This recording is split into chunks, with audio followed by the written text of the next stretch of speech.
Hi everyone, welcome back. Laure here, and I was joined by Ferndog ahead of this game today. Thank you for joining me. We saw that you bring up a new player yesterday. So, and in the off-season, you mentioned working on a 10-man roster. How is it, and how do you handle the 10-man roster to maintain synergy? We really are clear about kind of what we're looking for our roster and who plays in LEC each week. We have very consistent meetings about it and ensure all the players know our criteria for who plays. We're very open to giving everyone an opportunity on our roster, and people are working really hard. So it's more about the clarity and making sure they know what they need to do to get out there is kind of just how we make the best out of this. And in this sense, isn't it hard to handle players' egos sometimes? I mean, what do you say to them so they don't feel benched, per se? I think all the players know what they kind of signed up for when joining XL. It was very clear that this is a 10-man roster, and we're a squad. It's not 2 teams of 5, it's 1 squad of 10, and the person who's not playing, and every single person that's not playing, is doing everything they can to make sure the players that are out there that play are in the best possible shape to actually win our games. So we're trying to promote a squad mentality, I think, more so than like it being one person's benched. It's more like, you're not playing this week, but how can you help the team that's out there that really perform? And in this sense, second round robin is starting today, and what will you guys need to do, and what is the biggest challenge to become player of contenders? Okay, so it's a little bit not on us now. Like, the other teams have got to lose their games for us to really hit playoffs. So it's kind of leave it all out there. So show passion, show kind of aggressiveness in our play, and really hold no prisoners, and just we've got no regrets now, we've got nothing to lose, just go out there and play our absolute best to try and force people to make mistakes and know that if they make those mistakes, we're going to be pipping them to the playoff spaces. How's the confidence today going into the game? Yeah, it's good. We're clear on our game plan, we're clear on what we need to do out there. It's hard, Splyce are a good team, but we're going to fight for it. Well, I wish you good luck on that. Thank you for joining me. And back to you guys in the studio. Thank you very much, Laure. That was a fantastic interview with Ferndog, and I really philosophically agree with the idea of a squad mentality, the concept of having, you know, a roster that's just beyond your 5 starters. I live in this dream world where I would love to have specialist mid laners, you know, much like EasyHoon and Faker of years gone by, but it's something that esports is still very new to and obviously needs some refinement. Yeah, and I think the most interesting thing when you speak of 10-man rosters is that we don't actually see all 10 players, right? And of course, the option is there for them to bring in a new top laner, jungle, all these other roles. But what's most important to me is how are those players actually working to better the roster that is being fielded that week? And I mean, when you look at some of the international success that some of the Korean teams, especially as well as some of the Chinese teams have pulled off, is having those substitute junglers, guys that can sit and watch during the course of a best-of series, watch a game, download, as it were, the opponent, then go into the following game with additional information that the starting player of your opponent doesn't have. You know, he hasn't had the chance to sit with analysts and coaches and watch the game. So I do think, you know, in theory it works very well, but it is still a very new concept to esports organizations, and it obviously needs a lot of time to develop and practice and establish, especially for an organization like XL, who are brand new to this level of League of Legends. They're currently sitting at 2 wins, 7 losses, looking at falling out of playoffs right now.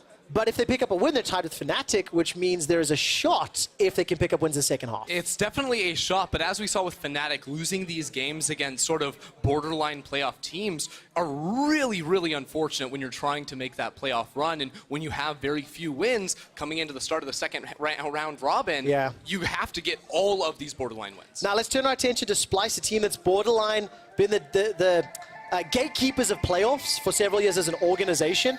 I was disappointed in their play yesterday. Splyce are a better team than what they showed us yesterday. Vizichachi in particular, his cannon, left something to be desired in my mind. He made some poor calls and positioning. So I really want to see Splyce return to their strengths and clean up the mistakes they had yesterday. Yeah, and it was really weird too, because it was like you had individual misplays from someone like Vizichachi, but also just some engagements around like the bottom lane where not all the players were going in at the same time, and you had Kabe really trying hard to carry on that Jinx, but especially when you are on 9.3 and you're playing these late game hyper carry AD carries, you need the rest of your team to be on the same page to set you up for a solid team fight. It's so important. You can see just how much protection those 80 carries can be provided if your team comp allows it. And none of those 80 carries find themselves in the ban pool this time around. So LeBlanc, Jace, Yasuo removed from the pool. Karthus, Urgot as well. So a lot of still the 80 series, the crit carries, like maybe Lucian is the one that's screaming out to me, that could be a priority. Yeah, Lucian definitely very high up here when you're just looking at what is left available. And it's very surprising to me to see the Kennen banned away here. I mean, me and you were both watching that game yesterday. I was not impressed by Vizicachi's performance on it. And now what I'm even more curious about is the priority on Braum, because that is another champion we talked about in the last draft that is very, very strong right now and is also very good alongside the Lucian. So they wanted to divvy up that pairing by snagging away the support. It's just interesting to see the priority for teams saying, right, if we're going to break up the duo because they don't want to give away both, you get to pick one when you're blue side, and they've picked Norskeren's Braum. He's currently 1 win, 2 losses on the champion. And of course with Silas, I think he went unpicked and unbanned in the previous game.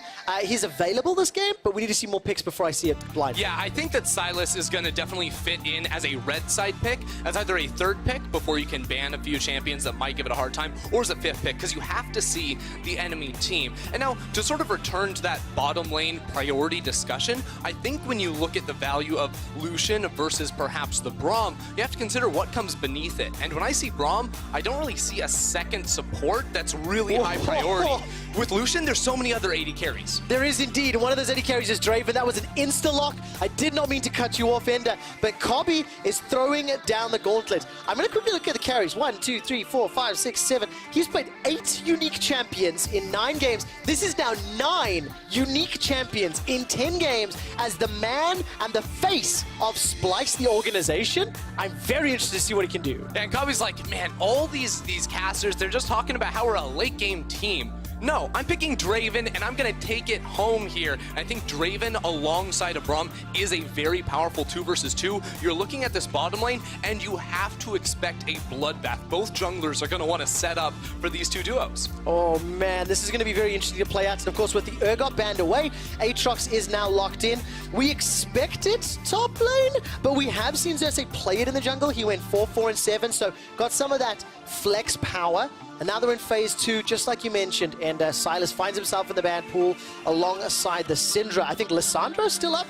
Would you run that into Zoe? Maybe not. I mean, you can take it into Zoe, but I think Zoe is favored in that matchup for the range. I would like to see something like Lil Blanc actually taken off the table. I think it has a strong matchup into the Zoe. You can sort of force onto her once you hit level 6, especially, and set up ganks to sort of punish the low mobility champion. That being said, Lissandra is a just solid all-around champion. Even though it's not going to beat the Zoe, it offers so much in terms of forcing cleanses and forcing QSSs that it's a very strong pick as well. Okay, so Humanoid has played the LeBlanc. It was banned away. There we go. Actually, I was just going to talk about that in a moment.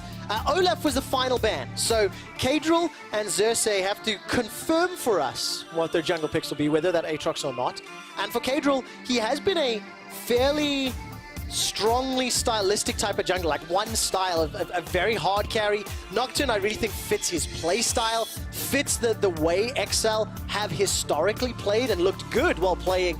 So I think that in combination with the likes of a Zoe, if a Paddle Star comes down and a Paranoia finishes it up, that's a scary duo. Exactly. There's so many things to set up for the darkness to come in, right? You have a Thresh Hook, a Zoe Bubble land, but you also have the reverse, right? Where Nocturne casts the Paranoia first, and then you have 2 long-range single-target CC abilities coming out of the darkness. Yeah. You can't really avoid that if the play is executed in that manner. Absolutely no way to avoid it. And we're going some old school this weekend. I think it was SK yesterday that ran the Orianna. Today, yeah. Humanoid and Splyce will be running that Orianna. And now we get to confirm top lane or jungle Aatrox. With the current Zach Hover, this would imply that Chachi will be running the Aatrox up in the top lane. He also has 1 win on the champion, 6, 1, and 6. A very good performance in the first round robin. It's true, has seen some nerfs on this past. Most importantly, the removal of the 2 charges on E, so it's going to be way less reliable for him to hit consecutive Qs, which is really where the power comes from in the champ. Now, Ender, I know you're very, very young, right? And I know that, you know, I'm one of the older members of the team, but when you see a Aatrox and a Zac and an Orianna, we used to call this combination the ball delivery system.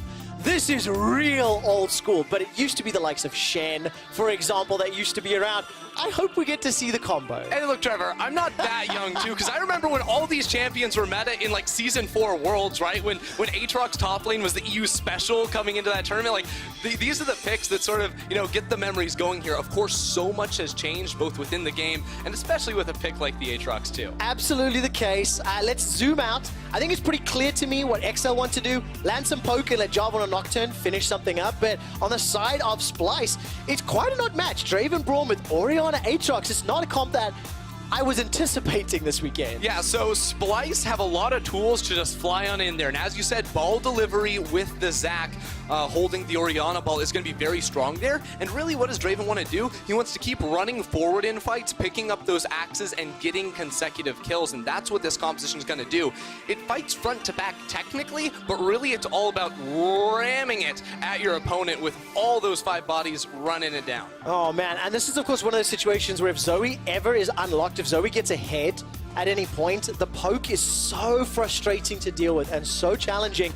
You don't get a chance to initiate if you are low on HP. So you have to pull the trigger early if you're Splyce, and for XL, you have to keep them at arm's length, with Specials Zoe. He's, of course, the substitute mid laner for XL Esports, coming in place of Exile. Very happy we don't have to say Exile expect and XL Esports in the same game now. There were plenty of those X's we needed to do, and I think for Excel to try and change the X's in the boxes to the check marks here so they can start climbing back up in the standings and make a case for being a playoff contender. Okay, so Xerxes has to be a little careful in the early game, I think. Zac into Nocturne. You've got a Jarvan that can start to get frustrating. I mean, you know, does Kadril just want to farm up his jungle, get 6, and then gank? Or, you know, does he fancy a shot at picking a fight with Zac? I mean, I doubt either of these two junglers are going to match each other, honestly. I mean, in a 1v1, the Nocturne is going to win out, but Zac's never going to let that happen. In the worst case, he just sort of slingshots away. Ultimately, both of these champions like to stay in their jungle a little bit longer. Zac wants to wait till at least level 4 so he can get that extended range in the elastic slingshot before he makes too many plays. And outside of a cheesy little Nocturne level 2 gank around the top side of the map, we probably won't see too much until later on. Okay, so a couple of minutes then to look at as the game plays out. Taking a quick look down. Keystones, no real huge surprises that I can see just yet. I'm very intrigued in both team comps because it's slightly different flavors for both teams as well, you know, in terms of the pick ban. And now we get to judge their execution. How do they play this out? I also like the idea of a Draven on patch 9.3 with the crit item, you know, power ramp and smoothing. He's already a bully in the early game. Giving him Infinity Edge plus those spinning axes, that is going to hurt a lot. Exactly, and if you can cash in on the passive, get some extra gold in the pocket, well, that's going to mean you're reaching that second item and that third item, most crucially, even sooner. So we will certainly have our eyes on towards Kabi, but I also think it's interesting here, too, that Kabi and Norscarin sort of faked a leash. Norscarin tanked one shot from the minion. He also used his Q, so he's lacking in mana. So XL are going to think that this Zac started on the bottom side of the map, when in fact he actually started top side. And while I don't think that's going to mean too much for the outcome of this game, it is going to make it really hard to judge where the Zac is at minute 4 and minute 5 when the camps are respawning, because they're going to think they came up in the wrong order. And of course that will help out some of the mistakes we saw yesterday from Splyce. Splyce have been, you know, a pretty reliable early game team. And most of their games this split have been pretty good. And yesterday was just that blip. So Xerxes is going to have a couple of options. And I think Xerxes was one of the guys we were talking about yesterday that there was some expectation on him to step up and be one of the players to carry for the team. Well, that Lucian Braum trade is definitely favoring the Lucian right now. Obviously, Jessica's Thresh landing the Flay and the death sentence means Norscarin on that first pick. Braum is just getting bullied. Love me some Lucian level 2 power spike right there. That's a good one whenever you hit level 2 in the bottom lane first. I mean, you can't step up if you're Norscarin because you get hooked, you get flayed, and you take a whole lot of damage. I mean, it's actually really frustrating even considering playing a Draven into Thresh, because with the Flay, with the Death Sentence, with the Lantern, there's a lot of frustrating tools that Thresh can use to disrupt a Draven that just wants to run at you. Yeah, and I mean, later in the game, I think a really important thing too is that in team fights, Draven wants to walk to those little circles so he can pick up his axes. Well, you're going to see some hooks thrown that way. Yeah. More importantly, you're going to see Sleepy Bubbles and Paddle Stars thrown that way, so he can definitely get caught out just like that. Well, there we go. Spinning Axe will also allow the Death Senders to connect, but Nosquera's waiting. The Unbreakable Shield comes up, blocks a couple of autos, and for the time being, no noticeable difference in CS, but Jeskla will have some support from Kadril. Lane gang coming in, so Duskbringer can work. Nosquera decides to go aggro, no vision yet. Here comes Kadril. Early defensive flash, so summon a heal from Kabi and flash for Nosquera in trade for Kasing's flash. See, now that was a really strange engage right there, because Kasing, it felt like, went in a little bit early with the flash before he could actually loop Kadril in there with the Lantern. It still does trade for a flash onto Nosquera, which means that's a really easy target to repeat gank, especially once that Nocturne ticks over to level 6. But I can't help but feel like if the coordination had been a little bit higher, they may have been able to cash in for more than just a summoning. Yeah, it makes a lot of sense. And in hindsight, it's always easy to play it out, of course. Xerxes with that early information. Denial, he's now been spotted by a ward. XL have got that one just in the north of the river, and our observers very kindly highlighted Xerxes walking over it. And while that's happening, expect to shove this wave in. Jarvan versus Aatrox. What do you make of this matchup? We were watching some Aatrox in LCK earlier today, and obviously now seen a couple of Jarvans this weekend coming back to the forefront. We won't get a chance to talk about that yet. Here comes Special. It's caught out by the stretching strike. As it continues to step forward, and Special just holds his nerve, doesn't use any of his summoner spells, needed to back anyway, and will be able to do so. Yeah, I mean, it's a nice gank, but let's face it, Zac and Orianna are not killing anyone this early into the game. Special will actually end up staying in lane. He went for the starting item of the Corrupting Potion, so he has a little bit more sustain and can stick around. But I think the most important part of that play is actually the vision on the top side that Kadril's just about to walk in towards. There's so much Protect Humanoid here as he goes for a big trade. Oh, look at that passive from Humanoid. Automatic, a lot of damage comes out, and of course the heal used there. But here's the thing, Special actually won that because Humanoid flashed forward, not expecting the heal to come in, which is honestly a rookie mistake here in LEC, because when heal is up, you don't have to use anything. You get the movement speed to outrange the auto and the extra health to survive it. Clockwork wind-up on Orianna is one of my favorite passives. It hits so hard in the early game. Extra magic damage on each auto, and Special was quite literally just run down, but he was able to escape, and now with Spell Thief, his own flash available, he may be able to set something up. Combine that with a Paranoia from Kadril or a TP Cataclysm from Expect, right? Ganking Oriannas in the mid lane is something that has been done as long as League of Legends has existed. Yeah, it really has been, especially with the long-range CC of the bubble to set up and maybe even burn a cleanse. It's going to be easy for Kadril to come to this middle lane once he does end up hitting that level 6. Okay, so we've looked a little bit at each of the lanes. I want to step back and talk about XL's performance in the early game as a team. They're one of the new organizations to join the European stage. They're 2 wins, 7 losses, and you can see their major deficit. That is the time that a team spends with 48.5% or less of the total gold available in the game. Now, this is a team that I have felt has done okay in the early game. You see their average gold deficit is minus 1,000. It's not great, obviously, but I have felt that when XL have had a team composition or a style they wanted to play, and they've had a chance to execute that plan, they have done well. Unfortunately, they have a few more misses than hits, of course, which is why they're at the record they're at. Yeah, and for me, I think it really comes down to the jungler, Kadril, because when I see Kadril, I see a player that has had good early game performances, but he's a stubborn player. When there is a play that he wants to make, he's going to go for it. And I've seen him more often than not face plant into a counter gank, which has cost him and his team in the past. Now, bottom lane, Nosquera's looking to go in. Yeah, comes Xerxes as well, manages to channel that elastic slingshot. The stun comes down into Kasing, flash forward for the unstable Manta. And a spinning axe, first blood to Kobe and Splyce. He's fancying another shot as Jeskla escapes under the tower, and that was well done by Splyce. It absolutely was. Xerxes was able to sneak into the brush right there and really well coordinate that play. Of course, Kasing burnt the flash earlier trying to make the play to pick Nosquera, and this time it was Splyce's turn to turn it around and get the eventual kill onto Kasing for a big cash in on Kobe. Yeah, we need to take a look at the replay, exactly how much gold he picked up. I didn't quite see the pop-up. And of course, while that's going on, Expect trying to trade a little bit with Chachi. Stepping forward, 69 CS to 57. Got the double longswords into the Kindle gem. So Jarvan currently ahead in CS, but the wave is also pushing towards Chachi. Yeah, and I think it is interesting to talk about the Jarvan top lane because it is a champion we see more often than not in the jungle. We're going to look at this play in the bot side one more time, though. Kasing actually uses the hook, which takes over his Aftershock early. That means he doesn't have the bonus resistance as needed to try and survive underneath this tower. If he'd been able to save the CC, maybe it would have been possible, but honestly, with how Splyce played that, they did not leave many options. Really, really clean. Splyce pull themselves plus 5,000 gold. And as we mentioned, Kedril, with Paranoia available, Expect with Cataclysm available, and Teleport, Kedril is now starting to fish around.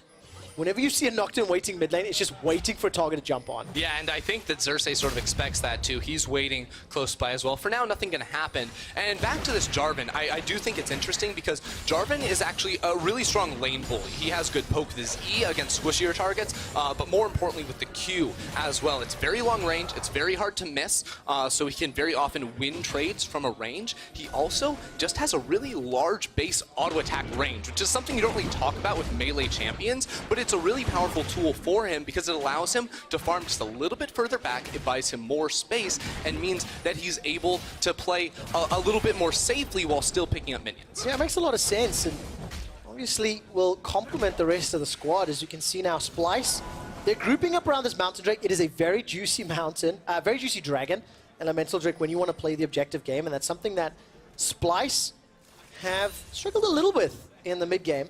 And we keep talking about those ultimates. That's one, that's two. Remember that flashless mid laner? Well, that is exactly what XL wanted to do. It was anticipated, and I just feel bad for Humanoid because it's so difficult to do anything about that. I mean, it was a nice three-man shockwave, right? Like, we can give him something, but with just there is no silver lining there. I veto that positivity. All right, no, it was terrible. Humanoid, just a few seconds left on Flash, punished. A very good timing from XL. I've been impressed with our teams, both in our last game as well as this one, punishing players whose Flash is just about to come back up when they have the confidence because they know it's gonna be there soon. Yeah. But it's just not the correct play. Now Jessica's actually stuck by himself under turret, but here comes a lantern. All right, and so that's going to be enough. Yes, it will. Jessica escapes. Oh, no. Jessica doesn't continue to chase. The Whirling Death comes out. Jessica survives for a few seconds. Now the death sentence finds no scared. The tower and get cold. Jessica picks up the kill. That was so beautiful from the XL bottom lane. I mean, Kasing makes the call. He says, Jessica, don't worry. You're going to be okay underneath that turret. I have the lantern for you. All play back. And they bait in Norscairn to get a kill. The question is, does the kill for Jessica make up for the turret plate gold that has just been picked up by Kobe on Draven? His first ever professional Draven game in Europe. He's up 1,000 gold at 11 minutes. So, you know, yes, you get the kill, but there's an opportunity cost for that kill. There absolutely is. And when you consider the whole play that came into effect right there, it was Xerxes actually coming down. So Jessica would have been zoned off that whole wave anyway. He would have lost turret plates. He would have lost the minions. So in that scenario, getting the kill is almost the best case scenario. You know you're going to lose overall, but if you can get something back, that's definitely a plus. Well, definitely the case. Remember, expect no Cataclysm. So Chachi's chasing, very, very aggro. World Ender was available to him, but he doesn't fancy a dive yet. I'm looking at the minimap, no support from anybody else, but I love this. The moment Chachi knows Expect cannot use the Cataclysm, he's pushing. Now he needs to be a little careful because Expect's Cataclysm has just become available. So if there's any further support coming out, there's at least a potential for a reprise or another play. There is, but right now, if I'm Expect, I'm feeling a little bit uncomfortable up top side. Very low, without a jungler on his side of the map, but it's XL. They want to come bot lane. No flash here on towards Norscairn, but with Kasing playing so far forward, there's no way Splyce aren't suspecting a gank coming in from Kedril. All right, let's bounce, let's bounce. Come on, Xerxes. Nope. Didn't get the opportunity. Nope. It's actually going to be pretty, like, it's weird because if Special decides to use the portal jump, and you start to channel Let's Bounce in the right place, yes, you can get away with it, but timing on whose ultimate comes out could be very intriguing. Remember that Mountain Drake we spoke about a little while ago? It is still available for these teams. No tower killed just yet, and the first items are picked up, so fight breaking out in the bottom lane. Now there's teleport coming in behind. All right, so Expect is coming down. Now Norscairn is able to escape with his life. There's the elastic slingshot. That's not used just yet. Expect gets a Cataclysm. That's 1 and 2 already down in favor of XL Esports. They're not done yet. Shockwave. That was an awkward flash Shockwave combo. Oh, Special. Sleepy Trouble Bubble. Insta cleanse away. Humanoid escapes with his life. Kedril is looking for a Dustbringer. He's going to use the spell shield. It's not enough. With Humanoid's damage, they get the kill. Xerxes escapes with his life. It's a 1 for 3. And And here's Chachi on the side. He's now being zoned, gonna use the dragon to bump him away, but XL are on the hunt. They see Chachi on the wrong side of the map. The question is, how long is it gonna take? Because you have 3 members jumping onto it. Okay, that's 3 members indeed. Chachi's trying to do what he can in a 1v3. The flag, the drag, Really? not gonna be enough just yet. The Sleepy Trouble Bubble will at least pop the passive. Expect continues to chase, and Chachi escapes with his life. Oh man, so early in the game that Norskeren had a chance to revive. I was so awestruck by the flash. I was like, Chachi, are you really gonna waste that? But no, he knew that Norskeren was on the way to get him out alive. Let's watch this one again, because this is a long fight. It starts all the way in the bottom lane, and notice Expect uses the deep vision way earlier from Cadril to come in on the flank. They have no idea it's coming. Expect dunks on the bottom lane of Splyce. From there, it's this long drawn-out chase where it seems like Expect almost gonna get taken down, gets yoinked back in there by the shock blast, and then Special on the other side. He's the hero here for Excel. And of course, Vizichachi joins the fight just a little bit late, but because of the fact that he starts to chase them around and manages to escape with his life using a couple other spells, I am happy to see this from Chachi, using that little poke from the Mountain Drake. And the reason I'm happy to see Chachi actually not only like joining the fight, but also getting away with his life. Yesterday on Kennen, he did not do that. Yesterday on Kennen, he was trying to play the side lane. He got bullied, he got picked on a lot. And I was disappointed in his positioning, really, more than anything else. So this is at least one step better from yesterday, but still needs to be more influential for this Aatrox pick to help Splyce out. Yeah, and the hope is here now with the Revive passive, a little more beefiness here on the Aatrox, that he's going to have the ability to get deeper into the fight. Actually, big trouble for Special. How no flash. much trouble is he in? The stretching strike, there's no other target. There's nothing to pull Special closer with. And he manages to escape with his life. Summon Heal was used, and the Shockwave expended by Humanoid, and XL escaped with the life. It's an even gold game at 15 minutes. Yeah, but now look what Splyce are doing. They're moving down both Xerxes and Humanoid over vision, so Excel know this is coming, but the turret is low. There's no plating left just yet. I thought Splyce were going to commit a bit harder, but you can see the rest of Excel Special moving down into the jungle. They think something's up, and he's going to lose some minions here trying to pick up this blue buff for it. All right, so Tower will take a little bit of hits, but nobody's going to stick around. Expect maybe sniffing something's up, by the way. He was following Chachi down the river. Neither top laner has teleport available. And obviously this Mountain Drake is still up. Both teams have kind of been sniffing around the objective, but are not fully committed to it. And I like that Splyce has now brute forced their way onto the first tower of the game. They have vision control around Dragon, so if they want to play for it, they can. But it may be at the cost of mid tower. Yeah, that's the struggle right here now for Excel. And you can see they're a little bit late in this map movement. They stuck around bottom lane thinking they could hold on for a bit longer, but now they're going topside. You see Cadril on a ward trying to take down Herald, and with Splyce's bottom lane coming off of a reset, they're coming in fully stocked to get a fight if they can manage to find it quickly enough. Oh, Splyce are going to be in position to potentially challenge for the kill. Yeah, Rift Herald is not done yet. It's going low, 2,000. Xerxes. Here comes the strike, jumping in. Smite goes down. Didn't see quite who got it. Stretching strike goes for 1. Cataclysm is dropped down in just a second. Expect, where is he going to use it? The flag drag dunk, not done yet. XL are running for their lives, and despite the culling doing what he can, Kasing gets bopped, and Splyce are able to contest. And of course, the Rift Herald will go unsecured, will not be picked up. That's He'll the just wording be I'm left looking there, for. lying on the ground. You know, Herald by himself. Xerxes is just going to stick here, clear out vision, make sure that there's no way Excel can get in there. But honestly, a Nocturne's not going to be finding it, and Splyce get a huge win off that. No, definitely do, and it's 1,000 gold up. So this is not done yet. Reminder, the last time these two teams met, Excel actually won the early game. They were up 2,500 gold at 20 minutes. Oh man, why do I go story time as a fight breaks out? Jessler's going to get caught out here. Lantern will buy some time. Paranoia is on cooldown, and look at the mini-map. Expect and Special are making their way from the mid lane, but the tower has fallen. Cataclysm's up for Expect. Norskeren's got no flash, but he's got stand behind me if it can be used, in XL unable to close the gap, unable to close the distance, and unable to start the fight. You know, I'm watching this game, and I think Excel are doing, like, some things right, but the problem is they're always playing to the weak side of the map. You know, they keep Jeskla and Kasing bottom lane as the turret is going down. Then they try this late rotation to take Herald. That gets stuffed. They lose top lane turret in a 2v2 as well. They didn't even need to be here. They should have been here a minute ago, but instead, they end up getting the Herald, but leaving it on the ground, and now Kasing trying to buy time for his team doesn't have a flash, so eventually he will be locked down and lose his life. So So this ends up being 3 kills to 5 in favor kill score, at least for XL Esports. But Splyce have got the gold lead.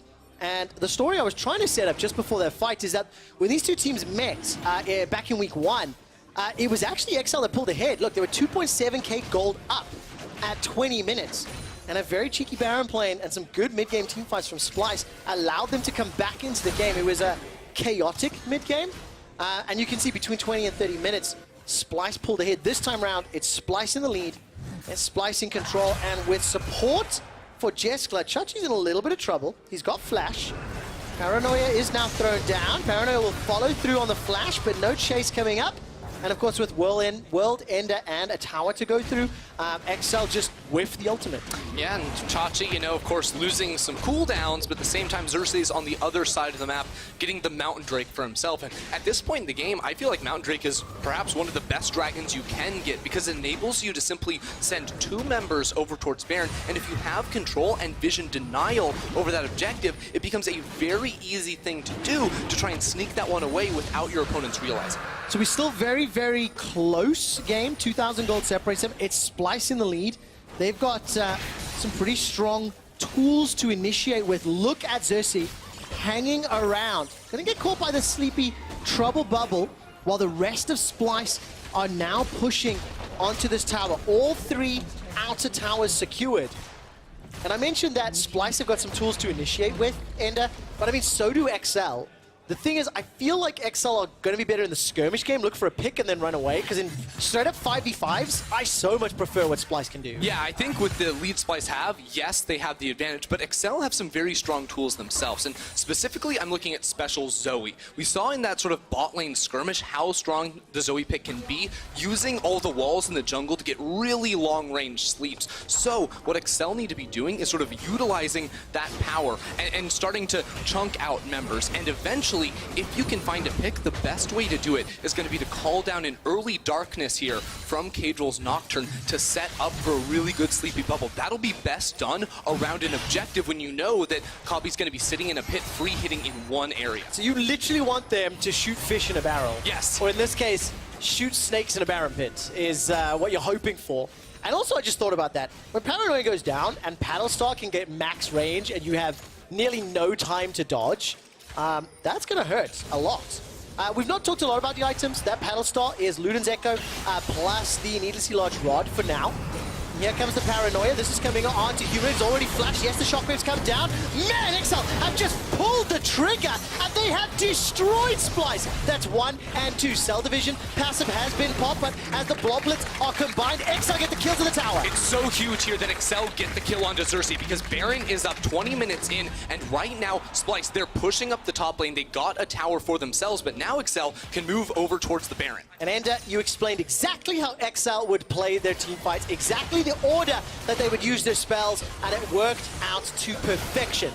XL are now on a 5v3 scenario. Whirling Death comes out and it's dropping XL very low. They've got to be so careful, because if Aatrox jumps into the pit, his passive on that World Ender will help a lot. Now Norscarin, he's stepping forward. They do want the fight. Look at Kedril. He throws out the Duskbringer, the flag, the drag, the knock into the air. Now Expect goes golden, buys some time. A full channel on the culling does a lot of work, but Jesko's not done yet. Norscarin's outside the pit and Kobe flashes for his life. All of a sudden, Splyce are routed and running. And XL are going to find themselves another kill. Norscarin lives a few seconds longer. The golf claps here from Berlin as XL find their 3rd in a short space of time. You know, I don't think Splyce needed to go quite that far to stop some bases, but XL were forced off of the Baron, and that is the situation Splyce were looking for. And I actually think a big unnoticed factor in that last engagement is the fact that while XL were trying to take down the Baron, the top wave had been pushed in. So there were 3.5 minion waves about that were just lost to that top lane turret, and because they weren't able to capitalize and actually secure the Baron, it meant that the kills in the mid lane were sort of neutralized by that fact. So you can see the minimap at the moment. This is, of course, the secondary half. I mean, I wonder if Splyce felt they were further away or went a different direction. I couldn't quite see if that ward was spotting them. So here's the idea from Splyce, right? And in the end, it looks, oh, maybe they shouldn't have done that. Norscarin got picked. There's an ultimate that was blown. Ultimately, what they were trying to do is stop XL from recalling. Because because their mid laner and jungler had just respawned, if they were able to keep Excel on the map with very low HP bars, that is the instant cue for Splyce to then start the Baron themselves. And with the Mountain Drake, we already said that's a very easy possibility. So all credit here to Excel. They use their team composition well. They initiate around the objective in the right way. And for Splyce, they're going to be very, very careful. Flashless on everybody right now. Chachi will have his up in a few seconds' time. But we're in this first Baron phase of the game. And this has been one where, you know, Frostgoen and I spoke quite extensively yesterday around how Splyce, when they have a playbook to follow in the mid-game, are very, very good. But they're very traditional. They're very old school in their style. And maybe that'll suit the comp. Right now, they have to respond to Excel, who've started Baron. And here's the thing, they actually see what's going on because of a really nice placement of ward. That's not going to be spotted out by a whole lot of pinks, but now the fact that Excel have to get off the Baron, Kadril gets chunked, they have to respond by moving back to pick up this wave, and it opens the floodgates now. Splyce have the opportunity to actually go and get control over the top side of the river, and then maybe even set up for a Mountain Drake. So very nicely done then. Pressure in the mid lane with the 2 items. Infinity Edge was picked up by Kobe. By the way, Jessica sitting on that Black Cleaver and Blade of the Rune King, has had it for a little bit. Expect at 3-0 and 3, going quietly unnoticed as one of the primary success tools in team fights. He's got the GA, the Tiamat, and the Black Cleaver. So, I mean, Kobe's got to be so difficult when you think of everything that can jump onto him. I mean, the same is true for Humanoid, right? But he's going towards an Hourglass, so he'll have some option to survive. Yeah, I mean, Excel's comp is built purely for diving and killing Kabe, I think. I mean, Humanoid as well, but as you said, once Zonius comes in, it's much more difficult. And Expect plays such a pivotal role in that. Because he's going very heavy on the DPS with this build, it's all about him and Nocturne diving onto this Draven, especially when there's no flash. It means for a very easy kill. And you know you have the range of the Zoe as well to follow through on top of that. If you're able to isolate this guy, teamfighting becomes easy because front to back, Splyce have all the tankiness and all the tools to try and control that type of an area. Tell me exactly how they're going to play it out. You talked about Excel's approach, and now Splyce have to initiate onto Baron. Obviously, Xerxes can start to channel the Elastic Slingshot. It's on cooldown for a few seconds as the Sleepy Trouble caught him. Yeah, Excel really just need Kabe to step too far forward, and then they want to collapse, because going on to Xerxes isn't going to be the best. They actually chunk him out hugely, Oh my word, he's taken so much damage, but look at the shockwave. The shockwave catches Expect. Cataclysm is still available. Whirling Death is rattled across the Excel members. Kadril is already dead. Expect hasn't found an opportunity to initiate, and that looked so bad to start with, but Splyce made it work. But that's the thing, Excel used almost everything with their initial cooldowns onto Xerxes, who just went for a reset. I was honestly wondering if Xerxes just runs back onto the map and they try to take the Baron themselves because it's 20 seconds on the timer. This is Splyce we're talking about here. Again, try and slow things down just a little bit, because while Baron has been started and stopped a whole lot, neither team can really afford to fully commit, or they'll just get wiped inside of the pit. Now the risk of these team fights and all the AoE, I mean, taking a look at all the ultimates here, Box goes down, Paranoia used as well. I mean, Kadril also stuck in the pit, didn't even use the secondary proc. Yeah, well, the funny thing about the Paranoia, it comes in at the end there, but he uses it, so he just doesn't get assassinated in the pit. He sort of hides there. He's like, no one can see me. Baron might be killing me, but it's okay. The enemy team can't see me. I can eventually get out of this if I play outside of their vision, and it ended up being a little bit awkward there for Excel. Yeah, it really, really did. And we've got another very close game. 2 games to open up the second half of the round robin in spring have gone very even. I think it is important to note that Splyce have got the gold lead and they've got the Mountain Drake lead. So if Splyce are given any amount of time in that Baron pit, they want to take it out. Jessica is most likely going to get killed here. Very nicely done. They literally just walked into Excel's jungle. So yes, this is a close game, but it is Splyce in control. They have the metrics to tell you they're leading, and with vision control around Baron, now it's actually up to Splyce to secure this objective and put pressure on Excel. It's funny too, because we heard Vedius yesterday talking about Splyce skipping steps, and they did. There's vision inside of the river, but it doesn't matter because they can jump onto targets so far away with the Zac. Now with 2 Mountain Drakes, Baron is going down at an alarming rate, and Kadril needs to use the ultimate to get in. Okay, Expect, will he channel the teleport? He's not started it just yet. Norscaron hops over the wall. Kasing gets pulled backwards, but Xerxes takes a big chunk of damage. Baron is down to 2,500 as Kasing is killed. Jessica has just respawn and Splyce secure the Baron. XL just did not really feel they want to do anything except let Expect split push. See, it's so hard, and I feel like some teams maybe could have been able to punish Splyce in that situation because there was a ward. XL knew Baron was going down. It just wasn't in the pit, so they didn't know how low it was. Ultimately, Kadril needed some extra form of vision so he would know what time to time the paranoia, because he could activate it if he wanted to. He did see members that he could jump on towards, just had no idea what the HP on the Baron was at, and that's where Splyce did a good job of stopping anyone from getting close to that outer wall of the pit. I also really like the fact that Splyce, after getting vision control, instantly started Baron. They did not dawdle, they did not bide their time, they pulled the trigger instantly. And that's exactly what we wanted to see, and that's why Splyce have got the 4,000 gold lead. Also, they used the 2 Mountain Drakes, which is why Baron went down so quickly. And now you can see third item picked up for Kabi. Rapid Fire Cannon plus IE and BT on that Draven. And you know what that is? That's the one gigantic long-range crit onto say, a Zoe that jumps forward to try and get some poke down onto. That's what this build is for. It is so high DPS as they go for the engage. Okay, let's take a look at the Shockwave. Doesn't even manage to finish the animation. The assassination comes out from Expect as well as Kadril, but at what cost? Splyce, they secure themselves a turret in the bottom lane. I'm keeping my eyes on Kobe, by the way. I just noticed he's 1-1-1, sitting with 370 odd adoration stacks. His very first kill picked up 323 gold. So let's see what his 370 stacks accrue to, or if he can even spend them.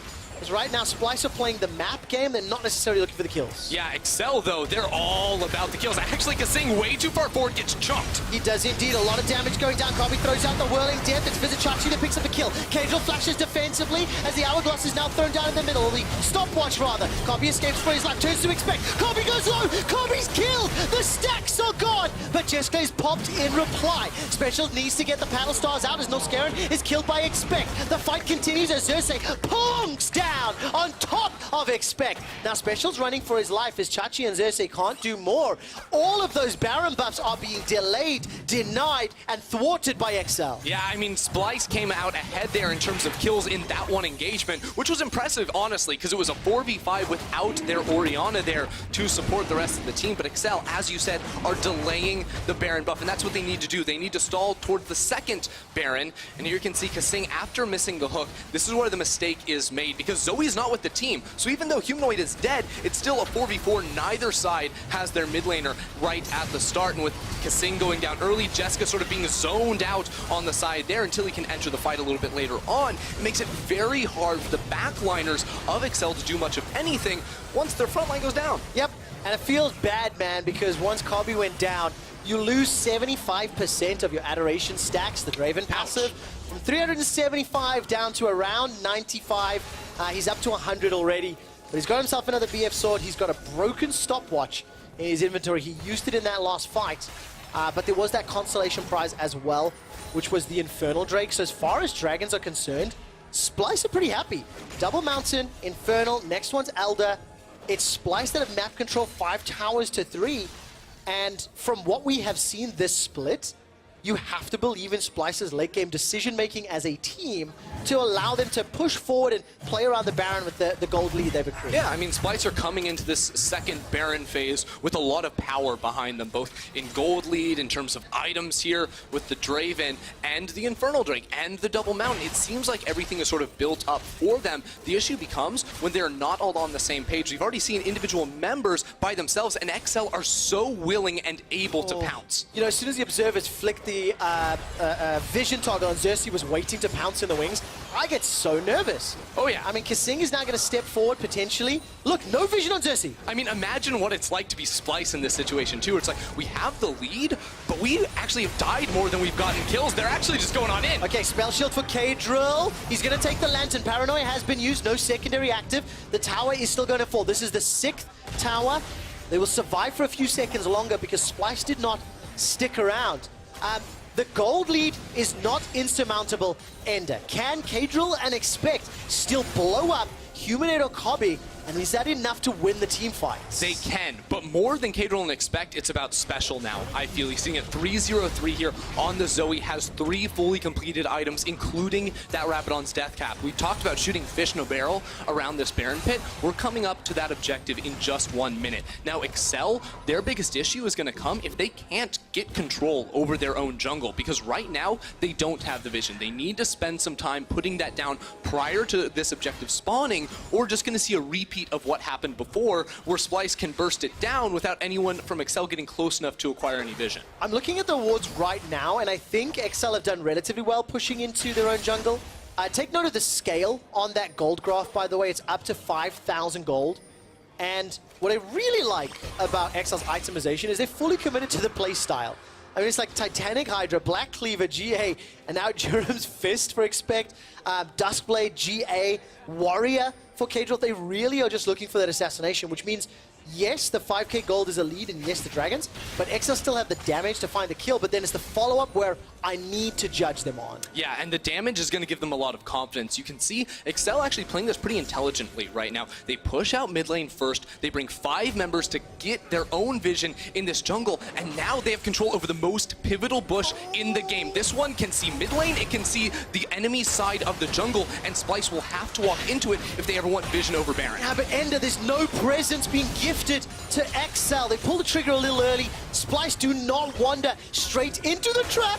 The Sleepy Trouble Bubble will not tag Vizichachi, and Excel, they are still looking for an opportunity. But here's the problem with that bush. The second that you don't find anything to make happen with that bush, the enemy team just gets to push mid lane, get priority, and then come in and take vision for you. Now, right now, Excel are playing against the clock because minions are pushing up in both bottom lane and top lane. They're losing gold around the map, but that's a game Splyce are comfortable to play because they know Excel is on the clock. And of course, this is Splyce's playbook. They excel in this area of the game, understanding how to push the waves out when they are in control and dictating the tempo. The thing that I need to see from Splyce is pushing the vision. If you look at your mini-map, there is a control ward around the blue buff of XL Esports that was placed by Splyce. Thank you for the flyover, but there's nothing around Baron, which is up.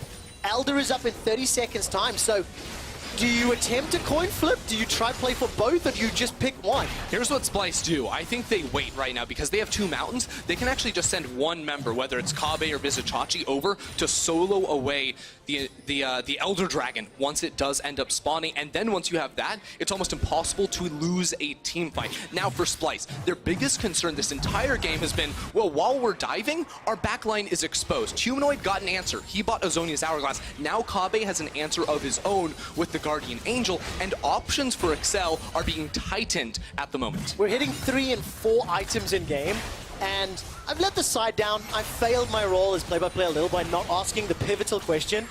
What about scaling this game? Oh, And, the scaling! because I think we've hit this point now where we're starting to get to these final fights, and, you know, is it Splyce favorite, or do you like some of the tools Excel have? You may not have a lot of time to answer. I don't really have a lot of time because right now Excel are around the Baron. Now, Splyce are running in towards them. This is a great setup for Splyce. You can see Excel zoned completely. Now this is when Splyce send one member down to the Elder Dragon. That's all you need because Excel have to go up. They have to reset a few people. One person has to clear mid lane. They lose that objective. Then Splyce go to Baron, take that game over. And of course, Excel have to run away because you do not want to get caught by a Shockwave or a Zac or an Aatrox engage in that pit. So here's the solo Elder Dragon that you talked about, and we now have some time to discuss scaling.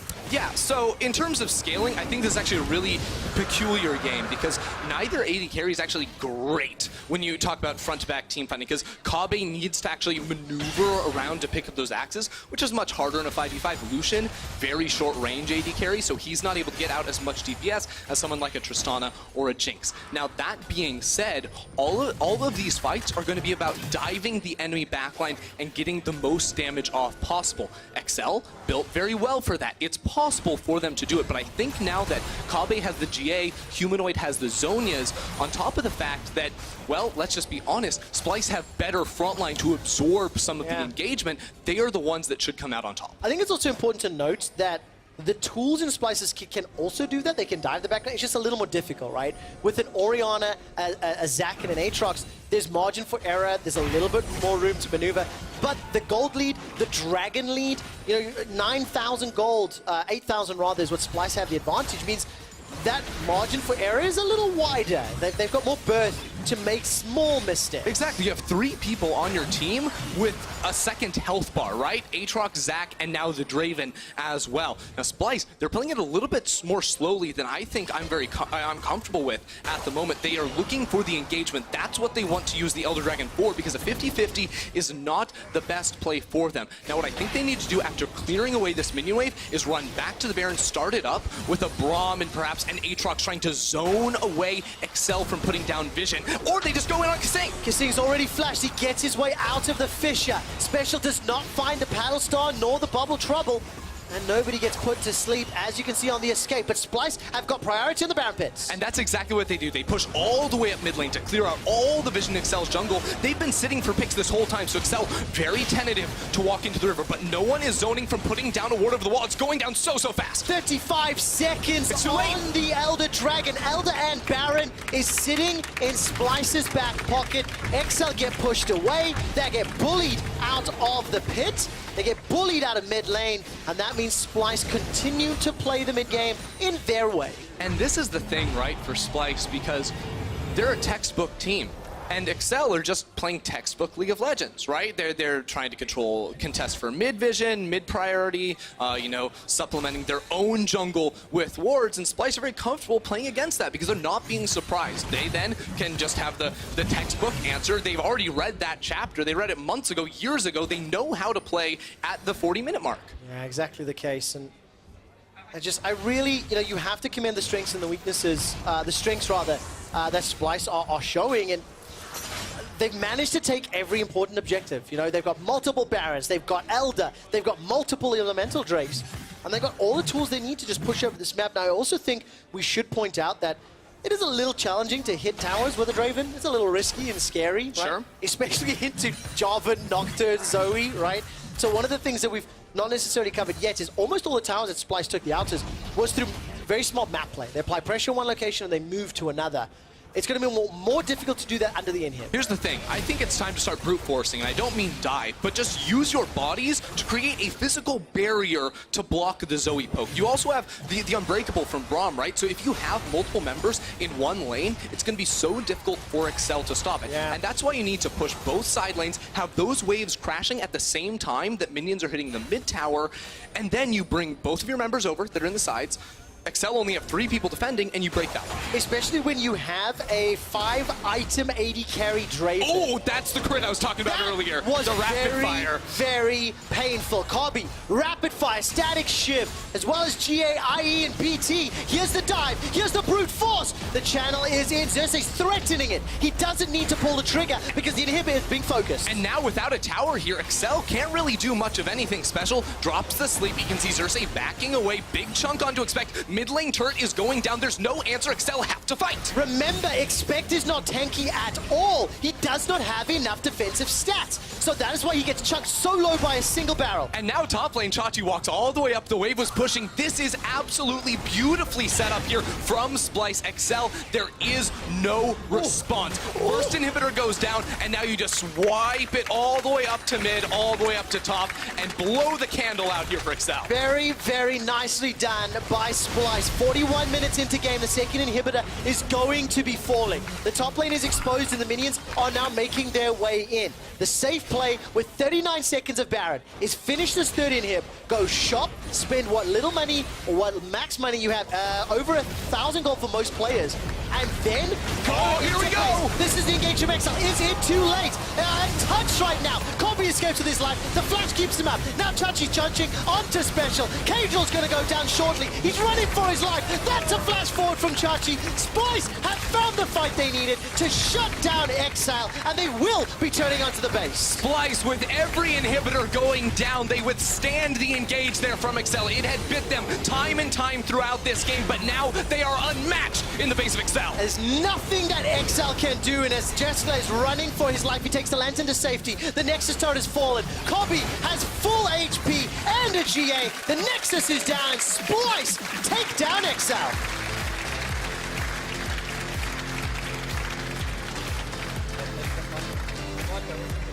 It's a Splyce win in a Splyce manner. But, I do want to credit some of the Baron calls Last week and the week before, it took several more minutes before pulling the trigger, right? And I definitely I'm seeing some growth here. And more importantly, from yesterday to today, Chachi, day and night difference. Absolutely huge competitor here on the Aatrox in this match. And for Splyce, I feel like it was a very conservative game from them, but it was very calculated and very intelligent the whole way through. They never really put themselves at too much of a risk playing the team game. A few times, Excel was able to pounce because their composition was just so good at isolating individual members, but overall, Splyce just knew exactly how to slowly creep the advantage too far until it reached this breaking point. Every inhibitor went down and there was no chance for Excel. And of course, when you actually step back and you look at that mid game, it felt to me again like Excel I've seen in weeks gone by, that up until 20 minutes, they know what to do. They know how to tower dive when there's a tower there. They know how to push the lanes when there's lane ganks available. But the moment that map got very wide, got very open, it didn't feel like that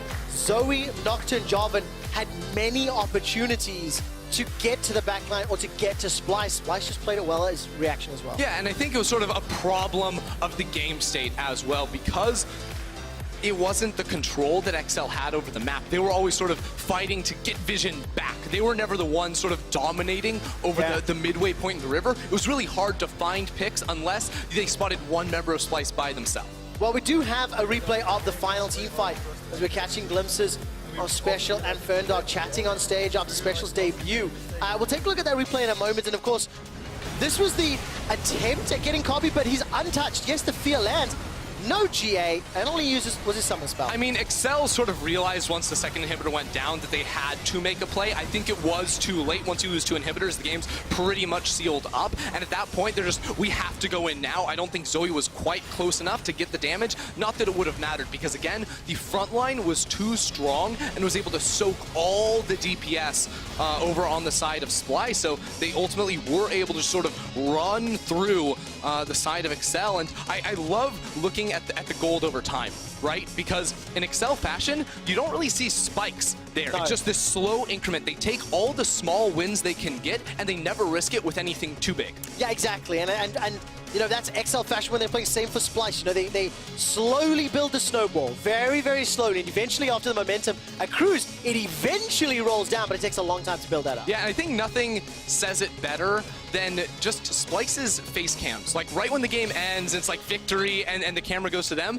They're not elated. They look like they're almost like They have burnt known out for some time they were going to win the game. Oh yeah, no, it's like they've been thinking so hard for so long, and like we can't make a mistake. That's like, oh, Yep. finally won. We did it. The thing Let's that's go. important, though, about this win, they are now 6-4. So they're sitting up in the brackets. They're putting some distance between that win-loss. So looking good towards playoffs. It's going to be a story as we continue to play through the rest of the weeks. We do have to ask you about your key player of the game. Go to @LOL Esports on Twitter and give us your pick. This time around, we have Vizichachi, Xerxes, and Kobe. That's a really difficult one for me because I like all three players, but I like Kobe's first ever Draven game on the European stage. First ever Draven game was fun, and for me it's hard because it wasn't like any individual really stepped up. It was just so well done as a coordinated team. It is a Splyce win, and I'm not going to let you vote. You guys have to go vote at home. For more on how Splyce won, let's check in with Law and the coach. Thank you very much, Trevor, and thank you, Duke, for joining me. I gotta say, the Splyce team I saw yesterday didn't look like Splyce at all. What happened?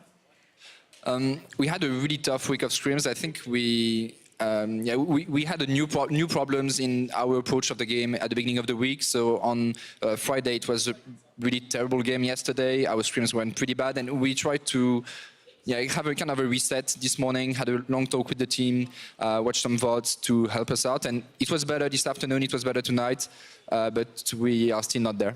How do you reset the mental state of your players in this situation? You mentioned watching replays. What kind of replays? Yeah, we tried to do some kind of positive reinforcement. That was one of Mac's idea. We just showed how good they can be. Like, for example, the game against Origin, where we had a really good game on stage. It was our best game, I would say, this split.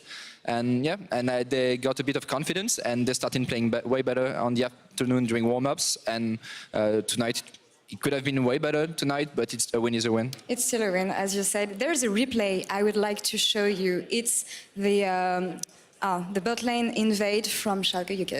You can see it here from XL. What could you guys have done to prevent this from happening?